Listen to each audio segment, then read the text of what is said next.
సంఘంలో ఇలాగూ ఒక కుడికిని ఏర్పాటు చేయడానికి సహోదరులు భజన్ బ్రదర్ అడిగినప్పుడు బెంగళూరు ఉన్నటువంటి మిమ్మల్ని అందరినీ చూడటానికి అవకాశంగా తీసుకొని ఇక్కడికి రావడం జరిగింది. వాస్తవానికి సహోదరులు చెప్పినట్లుగా క్రీస్తుని గురించిన అవగాహన కొంతమందికి లేకపోవడము, కొంతమందికి ఉండడము కాదు. తండ్రి అయిన దేవునికి భూమి మీద ఉన్నటువంటి ప్రతి మానవుడు క్రీస్తుని గురించినటువంటి అవగాహన తెలుసుకోవాలనేటువంటిది ఆయన చిత్తమైనది. కాబట్టి ఆ చిత్తాన్ని మనం అందరం కూడాను ఇక్కడ ఉన్నటువంటి అనేక మంది క్రీస్తు సంఘస్థులు, కొంతమందే బయట నుంచి వచ్చిన వారు ఉండొచ్చు కనుక క్రీస్తు మీ అందరికీ పరిచయమే. ఎందుకంటే క్రీస్తులోనికి బాప్తీసం పొంది క్రీస్తులో ఉన్నాం కనుక. అయితే ఇప్పుడు సహోదరులు పెట్టిన టైటిలే నన్ను ఇబ్బంది పెట్టింది. సంపూర్ణమైన అవగాహన క్రీస్తుని గురించి మన జీవిత పర్యంతరం చదువుకున్నా కూడా చివరి చనిపోయే క్షణం కూడా మనము తీసుకుంటానే ఉండాల్సిన అవసరం ఉంది. కాబట్టి ఈ కొద్ది నిమిషాల్లో క్రీస్తుని గురించిన సంపూర్ణమైనటువంటి అవగాహన తెచ్చుకోగలవని నేనైతే అనుకోవట్లేదు. కానీ అయితే క్రీస్తు ఎవరో పరిచయం చేసుకోవడానికి మనందరికీ పరిచయస్తులే. ఇక్కడున్న నేను కొత్త విషయాలు చెప్పడానికో కొత్త విషయాన్ని సృష్టించడానికో రాలేదు. కానీ అనేకసార్లు నేను కూడా బెంగళూరుకి యూత్ క్లాస్కి వచ్చాను, అనేక ప్రాంతాలకి యూత్ క్లాస్కి వెళ్ళాను. మనం తెలిసిన విషయాల్ని మళ్ళీ మాట్లాడుకొని దేవుణ్ణి మహింపరుస్తూ మన విశ్వాసాన్ని స్థిరపరచుకోవడానికి ఇక్కడ ఉన్నాం అంతే. కొత్త విషయాన్ని సృష్టించడానికి ఇక్కడ లేము. ఎవరినో ఇబ్బంది పెట్టడానికో లేకపోతే మానవ కల్పిత సిద్ధాంతాల్ని మనం అంగీకరించడానికో లేము. కానీ దేవునికి ఉన్నది ఒకటే సిద్ధాంతము. అది ఆయన గ్రంథంలో మనకు సంపూర్ణంగా మనకు ఏవి అవసరమో అవన్నీ కూడాను ఇందులో తెలియజేయబడ్డాయి. వాటి విషయాన్ని మనం తెలుసుకోవడానికి ఇక్కడ ఉన్నాం. అయితే క్రీస్తుని గురించినటువంటి ప్రాథమికమైనటువంటి విషయం ఏంటంటే క్రీస్తు ప్రభువు ఈ భూమి మీదకి ఎందుకు వచ్చాడు, ఏం చేశాడు, ఆయన ఎలా చనిపోయాడు. క్రైస్తవ్యం దేనిపైన ఆధారపడి ఉందంటే క్రీస్తు ప్రభువు యొక్క జనన మరణ పునరుద్ధానాల మీద ఆధారపడి ఉంది. కాబట్టి ఆ విషయాన్ని ఈరోజు జ్ఞాపకం చేసుకోవడానికి ప్రయత్నం చేద్దాం. అయితే ఎందుకు ఈ సందర్భం ఏర్పడాల్సి వచ్చింది, ఎందుకు ఇక్కడ ఉన్నటువంటి నాయకుల మనస్సుల్లో ఇబ్బందికరమైనటువంటి పరిస్థితులు రేకెత్తాయి అంటే అనేక రకాలైనటువంటి కల్పనా కథలు, కల్పనా బోధలు, క్రీస్తుని గురించినటువంటి సంగతులు, సెన్సేషనలిజం తీసుకురావాలి.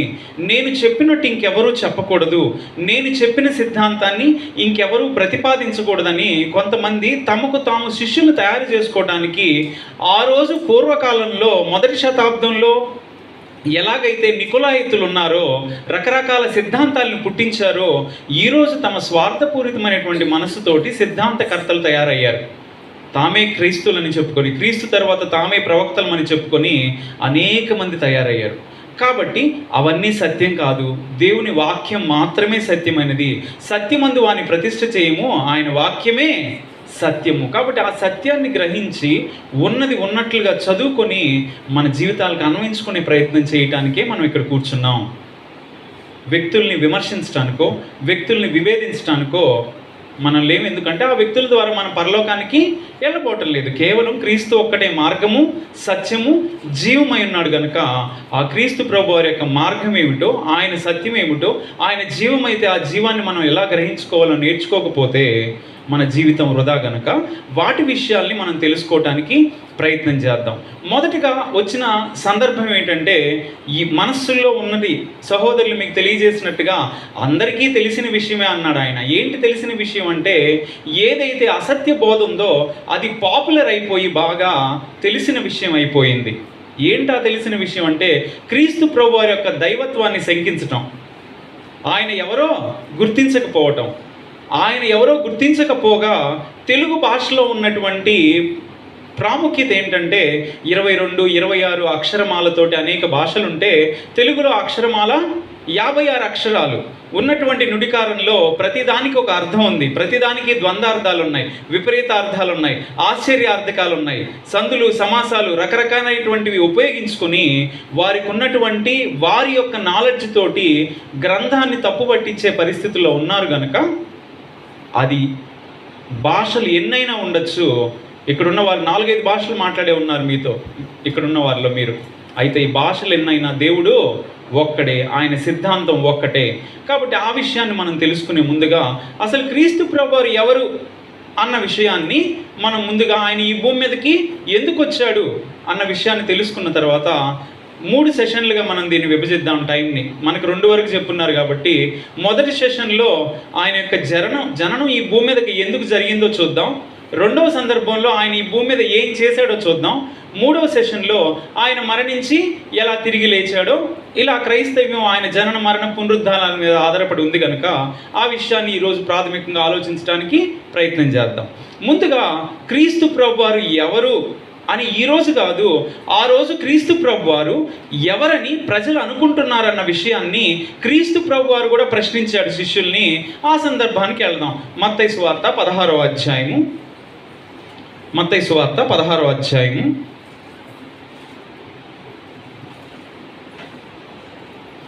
18వ వచనాన్ని కనుక చదివినట్లయితే, మీలో చదవగలిగిన వాళ్ళు ఎవరైనా సరే చదివి వినిపించవచ్చు.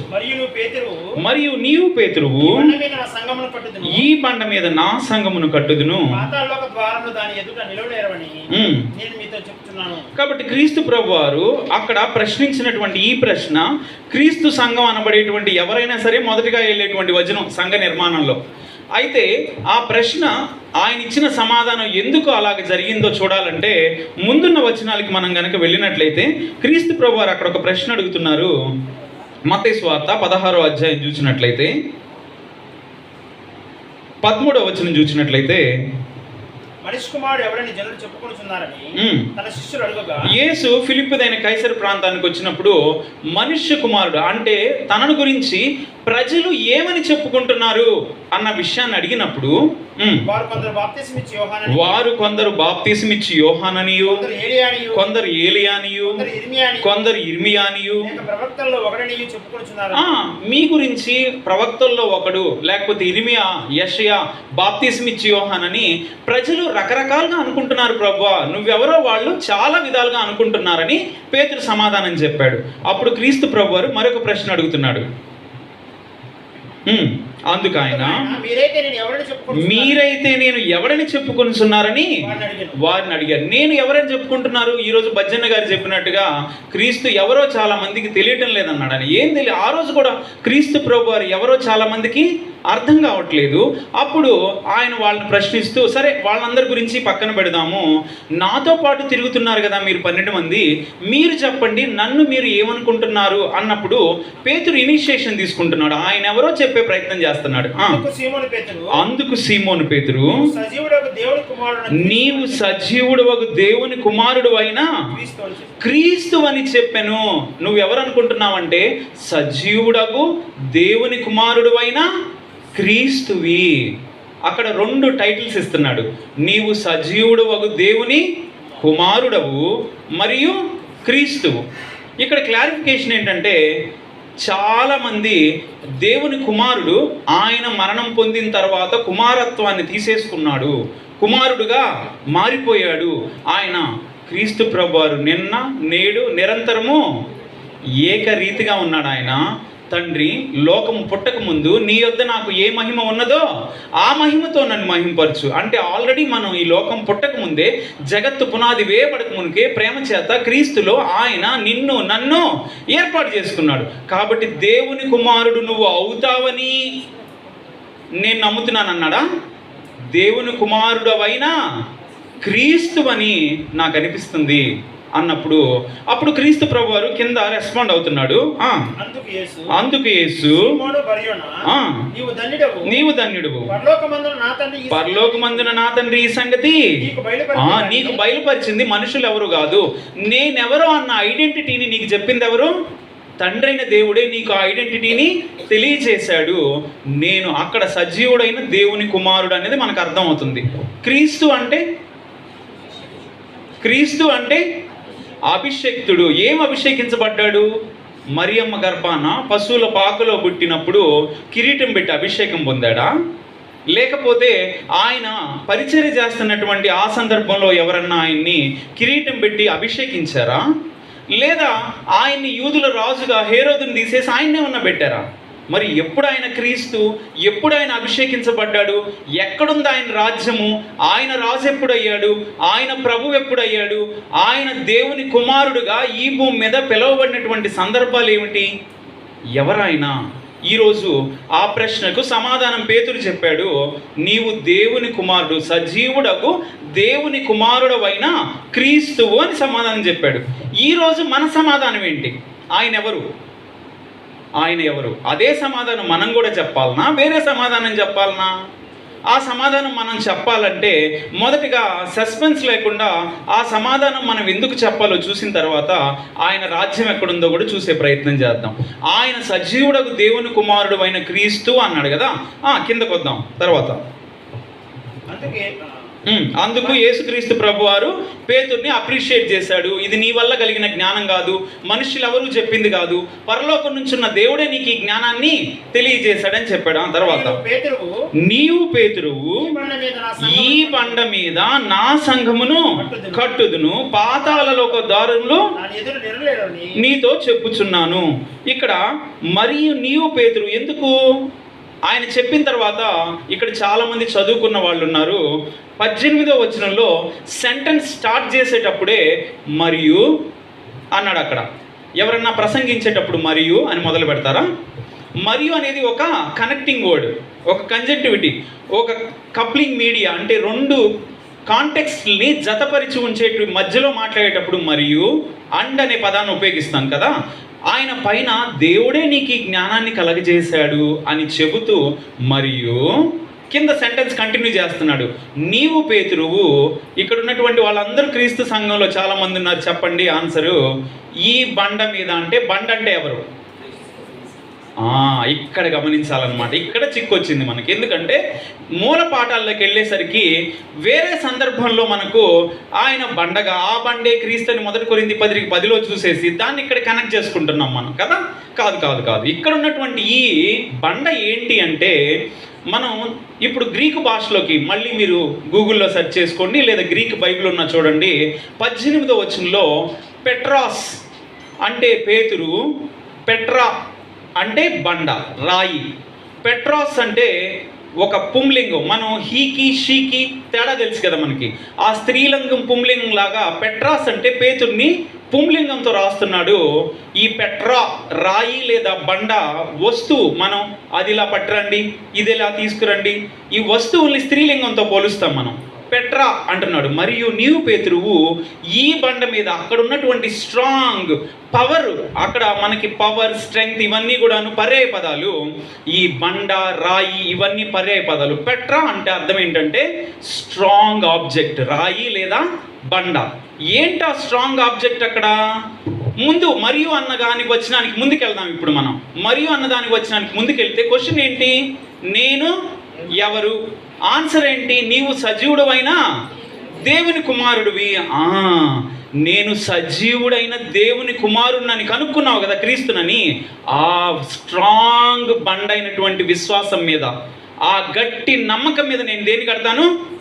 సంఘాన్ని కడతా. దీన్ని ఇప్పుడు బాక్స్లో పెట్టుకొని వచ్చిన ఇంకో దానికి వెళ్ళిన తర్వాత మనం క్లారిఫికేషన్ తీసుకున్నాం. అపోస్తుల కార్యము 8వ అధ్యాయము 36, 37, 38 వచనాలు చూసినట్లయితే, అపోస్తుల కార్య గ్రంథము 8వ అధ్యాయము 36, 37, 38. వెలుచుండగా చోటికి వచ్చినప్పుడు నపుంసకుడు, ఇదిగో నీళ్లు, నాకు బాప్తీసం ఇచ్చుటకు ఆటంకమేమని అడిగి రథం నిలుపమని ఆజ్ఞాపించను. ఫిలిప్పు, నీవు పూర్ణ హృదయంతో విశ్వసించిన ఎడల పొందవచ్చని చెప్పాను. అతడు యేసుక్రీస్తు దేవుని కుమారుని విశ్వసించుచున్నానని ఉత్తరించెను. కాబట్టి మీకు సందర్భం కనుక మనం చూస్తే అక్కడున్న ఫిలిప్పు, నపుంసకుడు ఇద్దరు కూడాను మాట్లాడుకుంటున్నారు. దారిలో అయితేపోయినటువంటి నపుంసకుడు వెళ్తుంటే ఫిలిప్ వెళ్ళి అడ్డగించి మాట్లాడుతున్నాడు. వాళ్ళిద్దరూ వాక్యాన్ని డిస్కస్ చేసుకున్నారు. అక్కడ నపుంసకుడికి అర్థమైపోయింది తాను బాప్తీసం పొందాలని. తడవ చేయటం ఎందుకు, నాకు బాప్తీసం ఏ నీళ్ళు అన్నాడు. అప్పుడు ఆయన అడిగిన ప్రశ్న ఏంటంటే, నువ్వు నిజంగా విశ్వసిస్తే పూర్ణ హృదయంతో పొందొచ్చు. ఇప్పుడు ఏమని రెస్పాన్స్ అవుతున్నాడు దానికి? నేను విశ్వసిస్తున్నాను అనలేదు. ఏం విశ్వసిస్తున్నాడో చెప్పాడు. ఏం విశ్వసిస్తున్నాడు? యేసుక్రీస్తు దేవుని కుమారుడని నేను విశ్వసిస్తున్నానప్పుడు వాళ్ళు బాప్తిసం పొందారు. ఈ విశ్వాసం మీద సంఘాన్ని కడతానన్నాడు ఆయన. మరియు నీవు పేతురువు, ఈ బండ. ఏంటి ఆ బండ? ఇప్పుడు విశ్వాసం. ఏం విశ్వాసం? బలమైన నమ్మకమైన విశ్వాసము. ఏంటది? యేసుక్రీస్తు దేవుని కుమారుడనే విశ్వాసం మీద సంఘాన్ని కడతా. కాబట్టి బాప్తిసం పొందేటప్పుడు ఇక్కడున్న ప్రీచర్లు అందరూ మీరు ఒప్పుకోలు చేయండి అంటే ఊరికే కాదు, అది దేవుని యొక్క నియమము. ఆ విశ్వాసాన్ని ఏం చేయాలి? ముందుగా వెల్లడి చేయాలి. ఆ విశ్వాసం మీద, నేనే దేవుని కుమారుడు అన్న విశ్వాసం మీద సంఘాన్ని కడతానన్నాడు ఆయన. అంతేగాని క్రీస్తు ప్రభువారు మూలరాయి, ఆయనే పునాది, ఆయనే శరీరము, ఆయన మీద ఆయన సంఘం కట్టుకోలేదు. ఆ విశ్వాసం మీద సంఘాన్ని కడతానన్నాడు. ఆ విశ్వాసం మీద సంఘాన్ని కడతానన్నాడు. కాబట్టి కడతానన్నటువంటి ఆయన ఎవరో ఈరోజు నీకు నాకు తెలియకపోతే, ఆయన ఐడెంటిటీని నువ్వు గుర్తించకపోతే ఎలా కుదురుతుంది? యోహాన్ గారు మాట్లాడుతూ 1 యోహాను పత్రిక 4వ అధ్యాయము 15వ వచనాన్ని చూసినట్లయితే, 1 యోహాను పత్రిక 4వ అధ్యాయము 15వ వచనం చూసినట్లయితే, యేసు దేవుని కుమారుడని ఎవడు ఒప్పుకొన్నో వానిలో దేవుడు నిలిచి ఉన్నాడు, వాడు దేవుని యందున్నాడు. కాబట్టి క్రీస్తు ప్రభువారు దేవుని కుమారుడు అన్న విషయాన్ని మనం కనుక ఒప్పుకోకపోతే దేవుడు వానిలో నిలిచి ఉండడు. మనం దేవుని యందు నిలిచి ఉండే అవకాశము లేదు. అసలు ఈ బైబిల్ మొత్తం రాసింది ఎందుకు? మన గ్రంథాన్ని మనకి ఇచ్చింది ఎందుకు? యోహాన్ గారు మాట్లాడుతూ, యోహాను సువార్త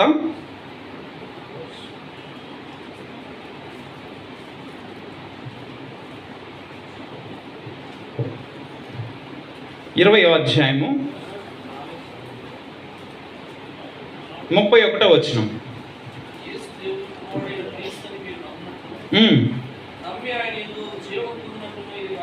30 వచనం నుంచి చదువుదాం, 31 కాకుండా.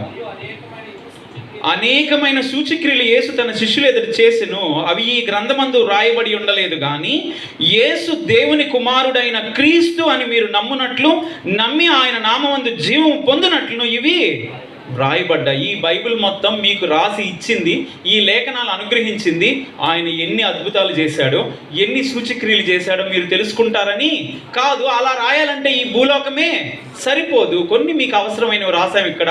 అయితే ఆయనే దేవుని కుమారుడు అన్న విషయాన్ని మీరు విశ్వసించి నమ్మినట్లు. అందుకని నమ్మి బాప్తీసం పొందినవాడు రక్షించబడు, నమ్మని వానికి ఆ నమ్మకం ఉందా? ఇప్పుడు ఈ విశ్వాసానికి ఇంకొక పర్యాయ పదమే నమ్మకం. ఏం నమ్మాలి? యేసు దేవుని కుమారుడని నమ్మాలి. ఇశ్రాయేలులందరూ నమ్మారు, మా కోసం మెస్సీయ వస్తాడు, మమ్మల్ని రాజ్య పరిపాలన చేస్తాడు, మమ్మల్ని రక్షిస్తాడని ఇశ్రాయేలు ప్రజలందరూ నమ్మారు. కానీ ఆ క్రీస్తునే మెస్సీయగా వాళ్ళు అంగీకరించే పరిస్థితి లేదు. ఆ క్రీస్తే యేసు అన్న విషయాన్ని వాళ్ళు గుర్తించే పరిస్థితి లేదు.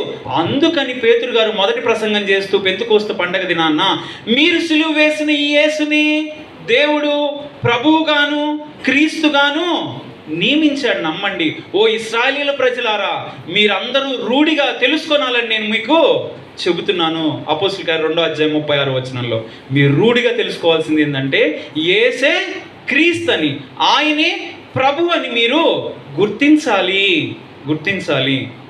కాబట్టి యేసుక్రీస్తు ప్రభువారు ఎవరు అన్న ప్రశ్నకు మొదటి సమాధానం ఆయన దేవుని కుమారుడు.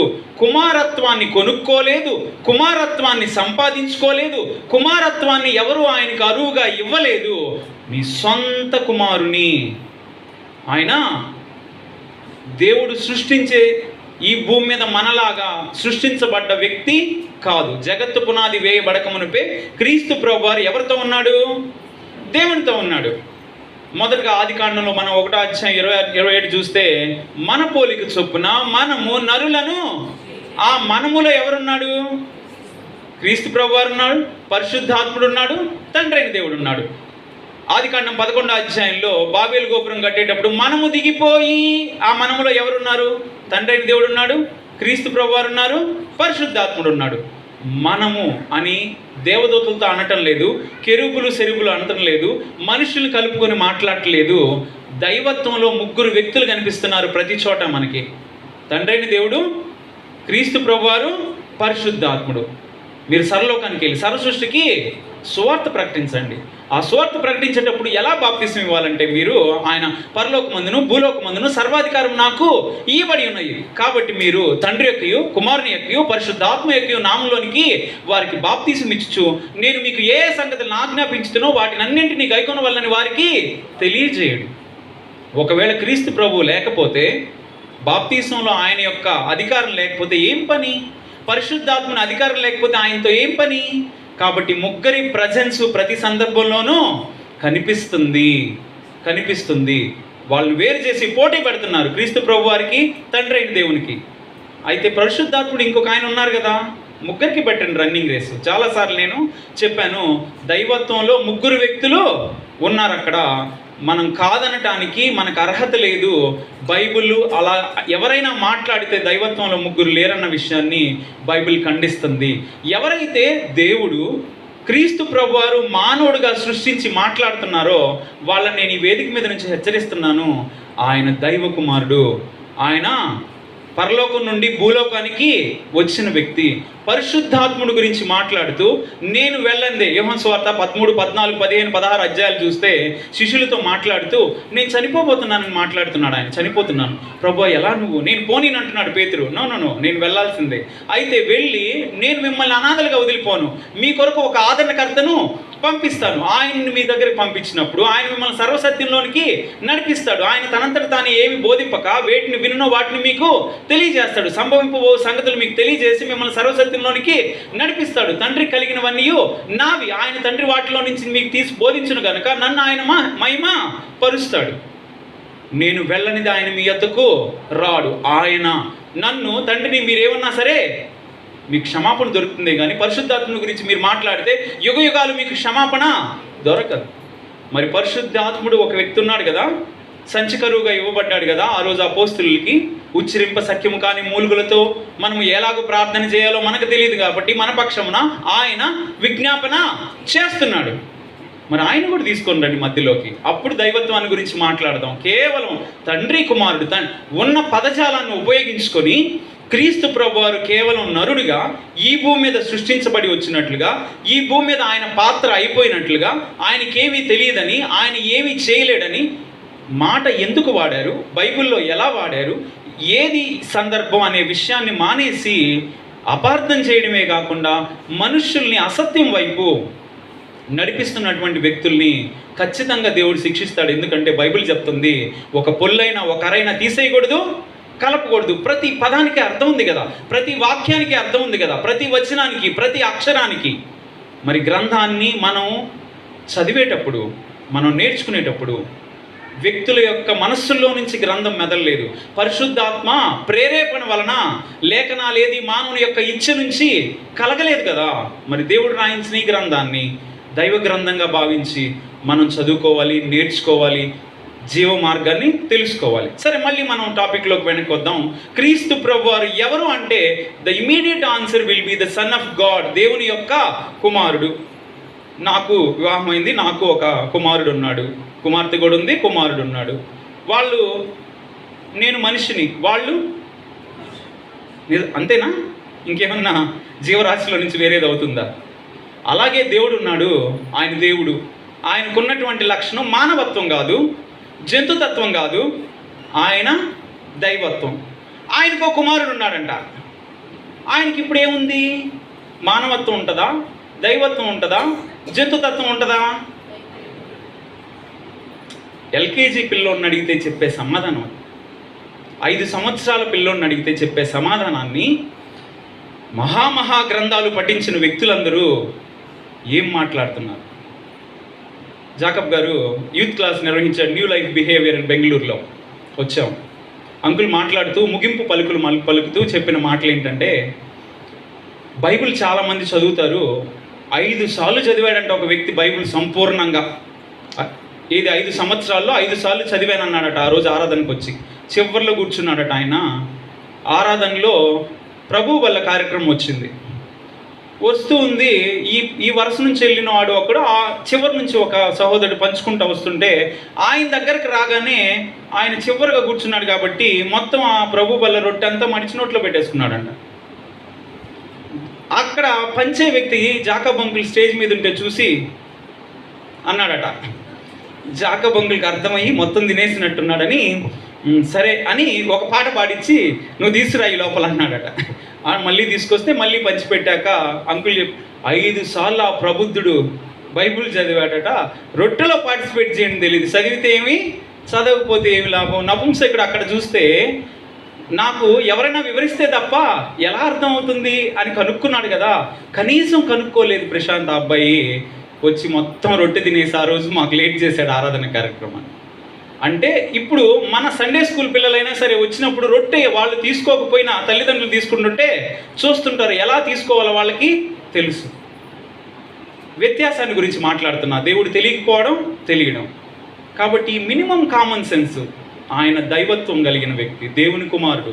దేవుని వాక్యం ఎవరికి వచ్చునో వారు దైవం అని చెప్పినట్ల, నేను దేవుని కుమారుడు అన్నందుకు మీరు నన్ను రాళ్లతో కొట్ట చూతురా. ఆయన దైవ కుమారుడు. పరలోకం నుంచి వచ్చిన వ్యక్తి ఇంకెవరు లేడు. పరలోకమునికి ఎక్కిపోయిన వాడు మరి ఇంకెవడును లేడు. మనుష్య కుమారుడు కాదు, ఆయన దేవుని యొక్క కుమారుడు. మానవుని పోలికగా పుట్టాడు, మనుష్య రూపాన్ని ధరించుకున్నాడు. వర్జన్కి పుట్టిన కేవలం కన్యకి సుతుడుగా జన్మించిన వ్యక్తి ఇంకెవరు ఈ భూమి మీద లేరు లేరు లేరు 400 సంవత్సరాలు దేవుడు మలాకీతో మాట్లాడిన తర్వాత మానవులతో మాట్లాడడం మానేశాడు. తిరిగి మాట్లాడింది ఎవరు అంటే లూకా సువార్త 1వ అధ్యాయము 30వ వచనాన్ని చూసినట్లయితే, లూకా సువార్త 1వ అధ్యాయం 30వ వచనం. Luke chapter 1 verses 30. People who doesn't able to are unable to understand the Telugu language, I can translate even in English if you want to follow. Luke chapter 1 verses 30. After 400 years, how God is going to communicate with a human being. Mariya భయపడకము, దేవుని నుండి కృప పొందితివి, నీవు గర్భం ధరించి కుమారుని కని ఆయనకు యేసు అని పేరు పెట్టింది. ఆయన గొప్పవాడై సర్వోన్నతుని కుమారుడు అనబడును. ప్రభువైన దేవుడు ఆయన తండ్రి అయిన దావీదు సింహాసనం ఆయనకి ఇచ్చును. ఆయన యాకోబు వంశస్థులను యుగయుగములు ఏలును. ఆయన రాజ్యము అంతం లేనిదై. అలాంటి ఒక రాజ్యాన్ని ఈ భూమి మీద స్థాపించడానికి వస్తాడని 400 సంవత్సరాల తర్వాత మరియమ్మతో దేవుడు గాబ్రియేలు దూత ద్వారా ఒక మెసేజ్ని పంపించాడు.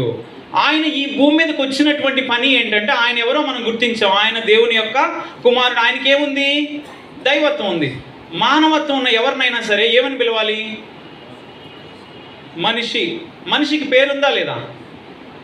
మనిషికి పేర్లు ఉంటాయి, ఆధార్ కార్డులో పేర్లు ఉన్నాయి మనుషులకి. అలాగే దైవత్వం ఉంది.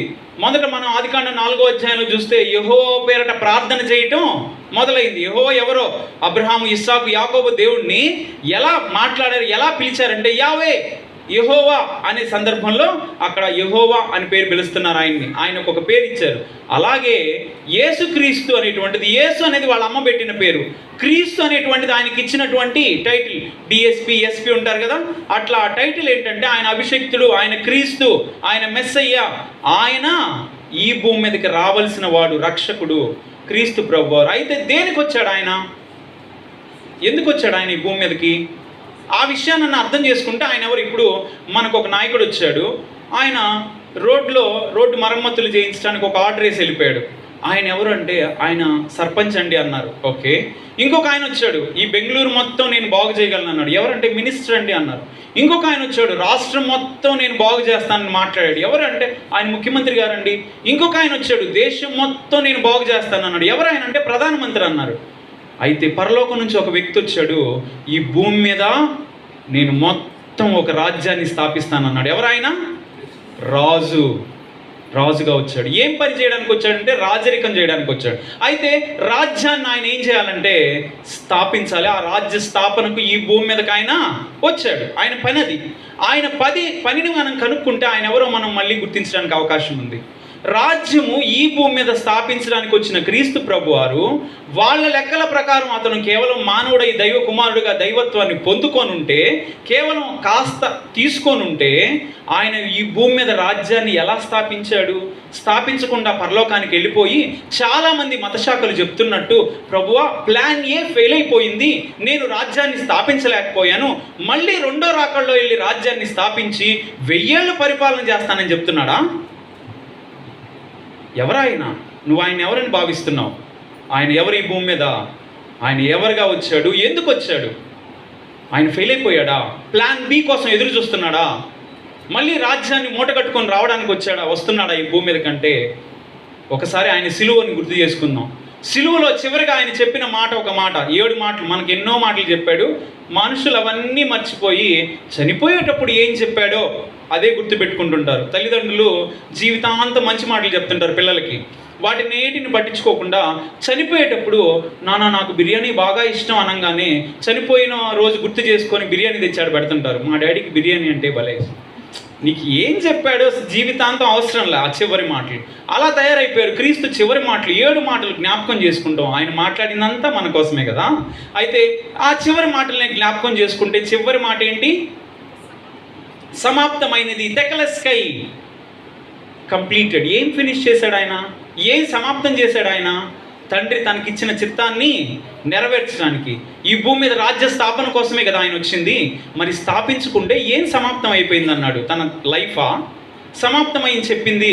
ఆయన ఈ భూమి మీద వడ్రంగి పని చేస్తూ ఒక మంచి ఆర్కిటెక్చర్ బిల్డింగ్ ఏదన్నా కట్టి వెళ్ళిపోయాడా? ఏం చేశాడు ఆయన?